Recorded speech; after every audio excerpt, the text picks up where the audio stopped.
the faces behind the formation of Boko Haram in Nigeria. This is Abubakar Shekau, a key leader. And Mohammed Yusuf, the founder, their early fighters and other key figures. What if one of Africa's deadliest terrorist movements did not begin with guns, bombs, and mass killings? What if it started instead with sermons, frustration, poverty, political failures, and a small group of men who believed they had discovered the answer to society problems? Millions have been displaced. Entire communities have been destroyed. Yet many people know very little about the individuals who helped shape the movement in its early years. Who were the faces behind Boko Haram's formation? Who inspired it? Who financed it? Who protected it? And how did the local religious movement become one of the world's most feared terrorist organizations? Before we go deeper into today's history, click on the button below to subscribe and turn on your notification. Tonight, we journey into the shadows of northern Nigeria to uncover the people, ideas, and events that contributed to the emergence of Boko Haram. This is not merely the story of one man. It is the story of many faces, the faces behind the formation of Boko Haram. To understand Boko Haram, we must first understand the environment that gave birth to it. Northern Nigeria entered the 1990s facing enormous challenges: economic decline, youth unemployment, corruption, poor education, growing inequality. Many young people felt abandoned by politicians who promised change but delivered little. In cities like Maiduguri, Kano, Yobe, and Damaturu, frustration was growing. At the same time, religious movements were becoming increasingly influential.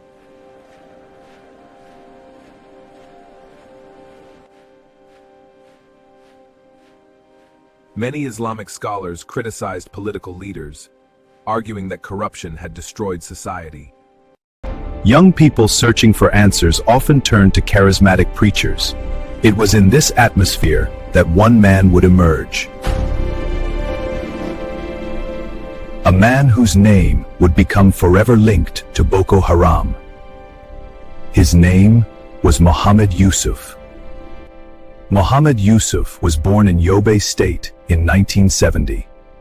Little did anyone know that this young boy would one day become the face of a movement. Yusuf was intelligent, he was charismatic, and perhaps most importantly, he was an exceptional speaker. His sermons attracted thousands. Unlike traditional clerics, Yusuf spoke directly to the frustrations of ordinary people. He condemned corruption. He attacked political elites. Many listeners found Westerners appealing. To unemployed youths, he offered purpose. To the poor, he offered hope. To the angry, he offered explanations. Gradually, his following grew. What began as a religious circle became a movement. By the early thousands, Yusuf had established a significant base in Maiduguri. His mosque became a gathering place for thousands. People traveled long distances just to hear him preach. But Yusuf's teachings were controversial. He argued that Western-style education and governance were incompatible with true Islamic principles. This belief would eventually inspire the nickname Boko Haram. Although the movement's official Arabic name was much longer, the public adopted the phrase Boko Haram. Roughly translated, it is often interpreted as Western education is forbidden, though scholars note the phrase is more complex than that. At this stage, the movement was not yet known primarily for violence. It was a religious and social movement, but beneath the surface, dangerous tensions were growing. While Mohammed Yusuf became the public face of the movement, he was not acting alone. Several religious figures and ideological influences helped shape Boko Haram's worldview. Among them was Jafar Mahmoud Adam, a respected Islamic scholar whose lectures influenced many northern Muslims.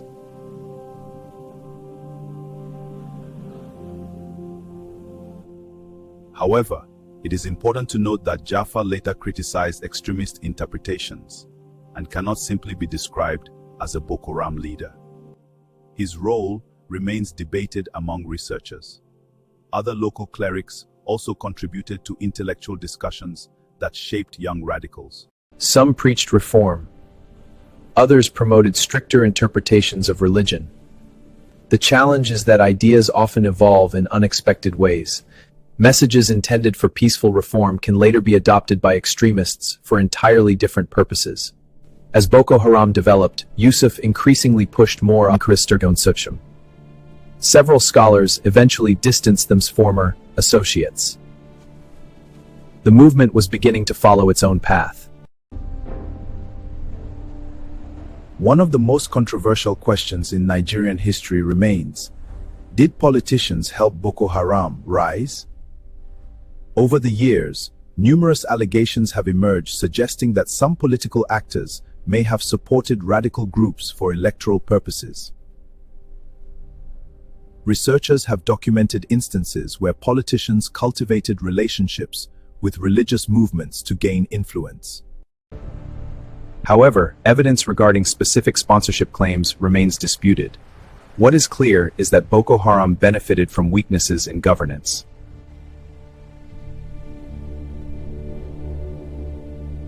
These conditions allowed the movement to expand. Many officials underestimated the challenge. Some believed Yusuf was merely another preacher. Others viewed his followers as harmless idealists. By the time authorities recognized the threat, the movement had already established deep roots.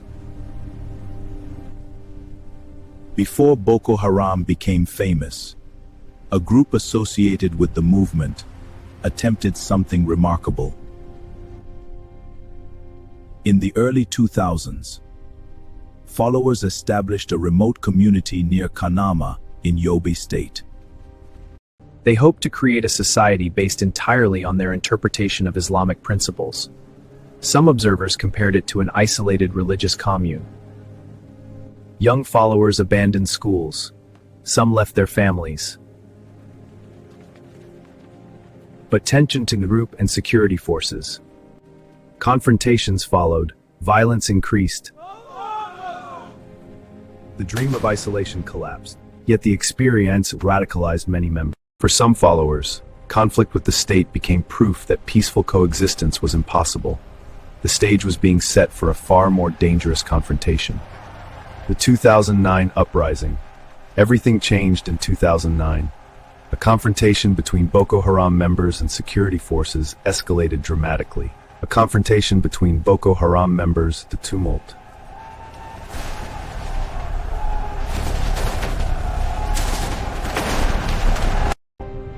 What followed was one of the most significant turning points in modern Nigerian history.